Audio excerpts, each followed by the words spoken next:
आम्हाला दोघांनाही मुलगी हवी होती, मला आणि मंजिरीला, आणि दोन्ही वेळेस हवी होती. पहिल्या वेळेस नाही झाली म्हणून आम्ही दुसरा चान्स घेतला, तेव्हाही मुलगाच झाला. त्यामुळे जरा आमचा आता दोघंही ऐकतायत, हुशार आहेत, त्यांना कळतंय आम्ही काय बोलतोय ते. पण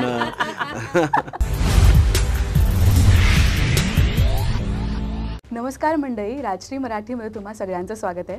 हॅशटॅग तदैव लग्नम हा सिनेमा लवकरच आपल्या भेटीला येतो आहे. आणि ना, जेव्हापासून या सिनेमाची घोषणा झाली होती की असा सिनेमा येतो आहे, तेव्हापासून खरं तर मला उत्सुकता लागली होती.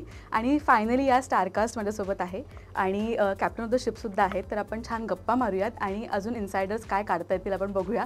सो खूप स्वागत तुम्हा तिघांचंही. कसे आहात?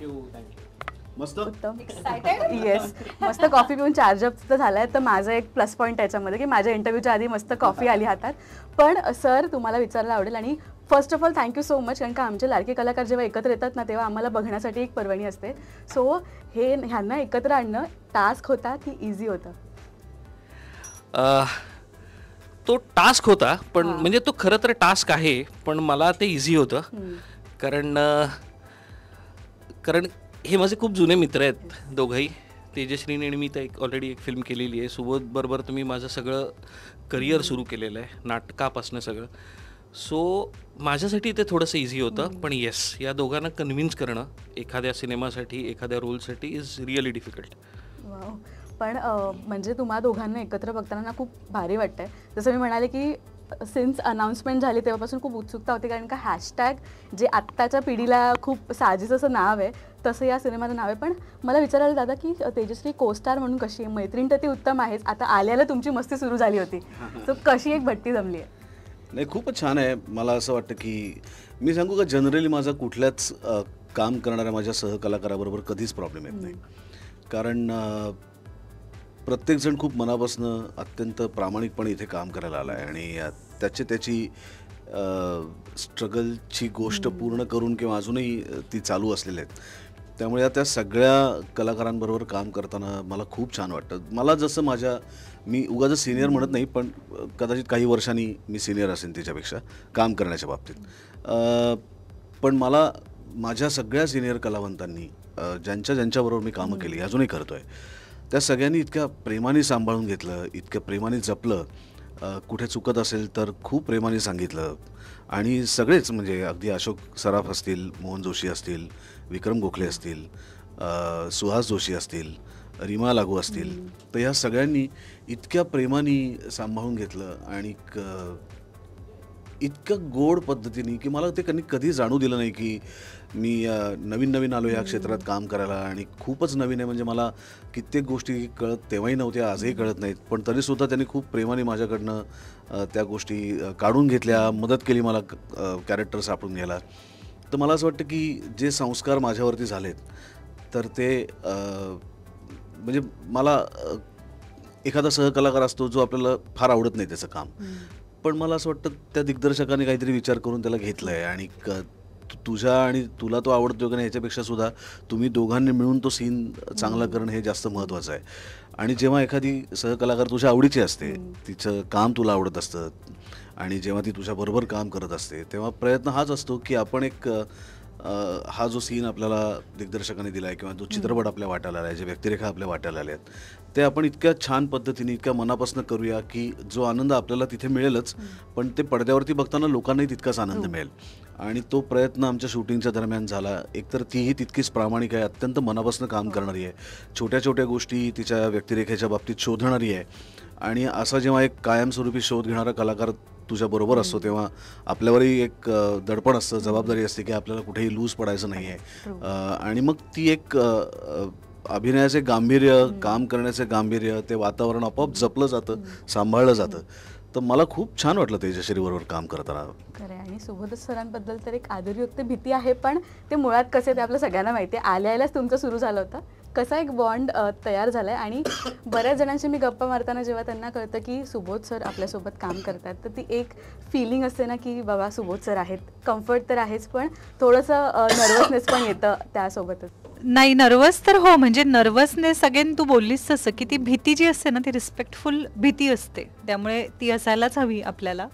आणि जसं सुबोध दादाला त्याच्या सिनियर्सनी सांभाळून घेतलं, तसा कदाचित जसं तो वारसा हक्काने आम्हाला सांभाळून घेतोय आज. खूप मजा आली मला. आणि यांच्या म्हणजे काय म्हणजे आता असे कलाकार तुम्हाला सहकलाकार म्हणून जेव्हा मिळतात तेव्हा फक्त ऑब्झर्व करा त्यांना. त्यांची त्यांची पद्धत असते. म्हणजे मला लोकांना ऑब्झर्व करायला एनिवेज आवडतं आणि मला असं वाटतं की आपण बोलण्यापेक्षा जास्त आपण जेव्हा ऐकतो किंवा पाहतो तेव्हा आपल्याला जास्त शिकता येतं. त्यामुळे तशी ती प्रोसेस सुरू असते. आणि ह्या फिल्मच्या बाबतीत तर आता ही फिल्म तुम्ही पाहालच किंवा थिएटरमध्ये जाऊन की एका दिवसाचा सिनेमा आहे. आणि एका दिवसाच्या सिनेमामध्ये कमीत कमी कलाकारांमध्ये तुम्ही ऑलमोस्ट जेव्हा सगळ्या सीन्समध्ये आहात, तुम्हाला तो सिनेमा न्यायचा आहे पुढे, तेव्हा ती अशी मोठी जबाबदारी असते.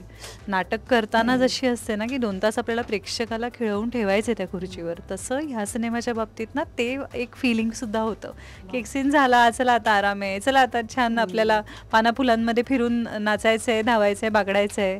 हे एक वेगळं प्रेशर नव्हतं इथे.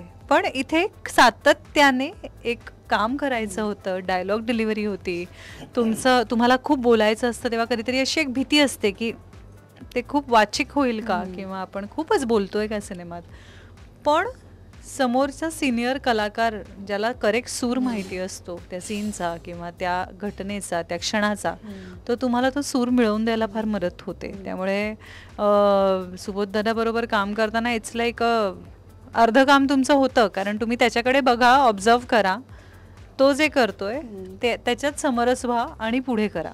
आणि मग तो सीन म्हणून खूप छान होऊन जातो. त्यामुळे मला तर खूपच मजा आली त्याच्याबरोबर काम करून. सुबोध सरांचा असं विचार असेल, बापरे तू खूप सिरियस म्हणजे सिनियर बनवून टाकलंस मला. म्हणजे मुळात तर असे नाही आहेत सर, खूप. आणि सिनियरिटीला वयाचं बंधन नसतं, सिनियरिटीला अनुभवाचं असतं आणि त्याच्यात तर तो म्हणजे व्हेरी ट्रू. आणि सर जसं आत्ता हा सिनेमा आपल्याला सांगू पाहतोय ना, आत्ताची जनरेशन अशी आहे की नाही आपण लग्न करू 30sमध्ये, आपण थोडं सेटल होऊ. आणि आधीचा काळ असा होता की आपला जो लाईफ पार्टनर असेल तो आपल्यासोबत चालेल त्या जर्नीमध्ये. हे प्रॉपर कॉन्ट्रास्ट आता जो विचार होतोय तो काय मांडायचा ह्या सिनेमात प्रयत्न झाला आहे आणि एकंदरीत काय पाहायला मिळणार याबद्दल? नाही, असं डेलिब्रेट अटेम्प्ट नाही आहे हा की काळात जे बदल होत आहेत त्या पद्धतीने आपण बदल मांडूयात असा अजिबात डेलिब्रेट अटेम्प्ट नाही आहे हा अटेम्प्टच मुळात 2 खूप डीप विचार आणि माणूस असणं म्हणतो ना, तू माणूस आहेस ना आपण म्हणतो त्याला, मग तुला त्या जाणीवा असतात ना, त्या जाणीवांचा तो सिनेमा आहे. त्या भावनेची प्रामाणिक राहणारी ती कॅरेक्टर्स आहेत. हां, भले त्याला वेळ लागला लग्नाला, त्याला का वेळ लागला हे तुम्हाला सिनेमात कळेलच. हां, तो किती त्याच्या भावनांशी प्रामाणिक होता, त्याची धडपड का आहे हे कळेलच. ही एका सीनमध्ये त्याला विचारते सुद्धा की तू काय एवढं डेस्परेट आहेस. सो डेस्परेट हा वर्ड ना डेलिबरेटली आम्ही तिथं वापरलाय, कारण त्याचा अर्थ डेस्परेशनचा फार वेगळीकडे जातो. हां, पण हे तसं कसं नाही आहे हे तो तितक्या ह्याच्यात म्हणजे so it is all about genuine emotions. आणि ती दोघांचीही, दोन्ही पात्रांचे जेन्युइन खरे विचार आहेत. हां, आणि ते योग्य माणसं समोर आल्यावरच पुढे येतात. म्हणून तो एका दिवसातली जी गोष्ट आहे, जी सकाळी 10 मिनिटात खरं तर ती संपणारी मीटिंग होती, पण त्या नियतीने तुमच्यासाठी काहीतरी वेगळं ठरवलंय आणि ती तुम्हाला तो दिवसभराचा जर्नी घडवते. सो सकाळी सिनेमा सुरू होऊन संध्याकाळी, म्हणजे सकाळी गोष्ट सुरू होऊन संध्याकाळी ती संपते आणि त्याच्यात ती माणसं उलगडली जातात. वाव. आणि ह्याच्यामध्ये तेजश्रीचा एक डायलॉगसुद्धा आहे की ज्याच्यात ती म्हणते की मला कसा लाईफ पार्टनर हवा आहे. एक life partner can make or break your life असंही म्हटलं जातं. सो सुबोध सर तुमच्याकडे अगेन सेम प्रश्न की लाईफ पार्टनर किती महत्त्वाचा असतो. मंजिरी मॅम आणि तुमची ओळख तर कॉलेजपासून होती, तर ते एक करेक्ट लाईफ पार्टनर असणं किती इम्पॉर्टंट आहे आत्ताच्या ह्या जगात? आम्ही एकमेकांची निवड केली तेव्हा या गोष्टी माहिती नव्हत्या. इतके आम्ही लहान होतो, पण एकमेकांबरोबर राहायचं होतं. आणि कामाच्या बाबतीत जसं आहे ना तसंच माणसांच्या बाबतीत आहे. एखादं काम जर तुला करायचं असेल ना, मग तारखा निघतात, पैसे तू कमी करतोस, तू सगळ्या अडचणींमधनं मार्ग काढून तू ते काम करतोस कारण तुला मनापासून ते काम करायचं आहे. तसं एखाद्या व्यक्तीबरोबर जर तुला मनापासून राहायचं आहे तर मग तू त्याच्यासाठी स्वतःच्या कितीतरी गोष्टी सोडतोस, तो तुझ्यासाठी कितीतरी गोष्टी सोडतो आणि तुम्ही प्रयत्न करता की तुम्ही एकत्र राहाल. तर मला असं वाटतं की माझ्या आणि मंजिरीच्या बाबतीत तेच आहे की तिच्यासाठी म्हणून काही गोष्टी मी सोडल्यात, माझ्यासाठी म्हणून खूप साऱ्या गोष्टी तिने सोडल्यात. पण आम्हाला दोघांना एकमेकांबरोबर राहायचं आहे आणि आम्ही गेली अनेक वर्ष एकमेकांबरोबर आहोत आणि आई पुढे तसेच राहू. आणि या सिनेमात तुम्हाला छोटीशी मुलगी सुद्धा आहे जी आता काय ट्विस्ट आहे ते आम्हाला सिनेमातच कळेल, पण रिअल लाईफमध्ये 2 मुलं आहेत. एक जेव्हा असं म्हणतात की बाप मुलीच्या जशी जवळ असतो, तर मला असं वाटतं या सिनेमात ते नातं तयार झालंय. त्याच्यासोबत? या सिनेमात ते काय नाते ते तुम्हाला कळेल, पण Off camera. हो, आम्हाला दोघांनाही मुलगी हवी होती, मला आणि मंजिरीला, आणि दोन्ही वेळेस हवी होती. पहिल्या वेळेस नाही झाली म्हणून आम्ही दुसरा चान्स घेतला, तेव्हाही मुलगाच झाला. त्यामुळे जरा आमचा आता दोघंही ऐकतायत, हे हुशार आहेत, त्यांना कळतंय आम्ही काय बोलतोय ते, पण हो, आम्हाला जेन्युइनली मुलगी हवी होती. आणि आम्हाला असं कोणीतरी सांगितलं पण होतं की तुम्हाला 100% तुमच्या आयुष्यात मुलगी आहे, आणि तरी आम्हाला नाही झाली. याचं खूप वाईट वाटलं. पण ती जी किया आहे ती इतकी गोड आहे की ती मुलीसारखीच आहे, आणि ती इतकी समंजस आहे, इतकी हुशार आहे. मला असं वाटतं की आमच्या दोघांचा शूटिंगचा तिच्याबरोबरचा वेळ तिच्याकडे बघण्यातच जास्त गेलाय, आणि तिच्याकडनं शिकण्यात जास्त गेलाय. बापरे. पण ती सांगत असेल ना, रील्स वगैरे बनवायला फोर्स करत असेल सेटवर? नाही, ती सेटवर पूर्ण वेगळी असते, ती रील्समध्ये पूर्ण वेगळी. हां, येस. तेजश्री, तुझ्या कॅरेक्टरमध्ये आणि तेजश्री प्रधानमध्ये किती साम्य, किती डिफरन्स आहे, काय त्याच्याबद्दल काय सांगशील? साम्य आहे बऱ्यापैकी. ॲक्च्युली सांगू का, आज प्रत्येक स्वतःच्या पायावर उभी राहणारी मुलगी, उभी राहू घातलेली मुलगी, या प्रत्येकीला ती गायत्री, ती स्वतः अरे ही माझ्यासारखी आहे असं दिसणार आहे. म्हणजे आता जब वी मेट मध्ये करीना आपल्याला प्रत्येकाला कशी आपली वाटते ना, तिच्या लिखाणातलं ते कॅरेक्टर एवढं पावरफुल होतं की अरे माहितीये का, ती मीच आहे, माझे फ्रेंड्स पण मला सांगतात वगैरे. तसं मला आज असं वाटतं की एक प्रॅक्टिकल आत्ताच्या स्ट्रेसफुल आयुष्यामध्ये स्वतःला धरून ठेवणारी आणि स्वतःला कुठेतरी ते पाय रोवून ठेवण्यासाठी तिची जी धडपड चालू आहे, तिची जी बॅगेजेस आहे, ती सगळी आपण सगळेच सकाळी उठल्यानंतर आपल्या सगळ्या वैयक्तिक आयुष्यांना बाजूला ठेवून एक बाहेर समाजात जाण्याचा मुखवटा घालतो, बाहेर जातो आणि एक छान आयुष्य जगतो आणि परत येत असतो, तशी आहे ती. त्यामुळे मला वाटतं मलाच नाही, ती माझ्याच नाही, ती तुझ्याही जवळची असणार आहे, ती प्रत्येकाच्या जवळची असणार आहे. ऍक्च्युली आम्ही पोस्टर बघताना सुद्धा आम्ही बघतोय की अरे हिचं बॉडी लँग्वेज म्हणा किंवा हे आपल्यासारखं असेल, ही जे म्हणते हे आपल्या मनातले प्रश्न मांडते. या सिनेमाची मज्जा तीच आहे अगं. या म्हणजे प्रत्येक सिनेमाच्या ना, त्या सिनेमाकडनं ज्या अपेक्षा असतात ना, तसं या सिनेमाकडची Anand, correct me if I am wrong, ही अपेक्षाच ही आहे की ही दोन पात्र तुम्हाला जितकी तुमची वाटतील आणि तुमच्या घरातली वाटतील किंवा आपल्या रोजच्या आयुष्यात आपल्याला भेटणारी अशी वाटतील ना, तिथे हा सिनेमाचा सक्सेस आहे.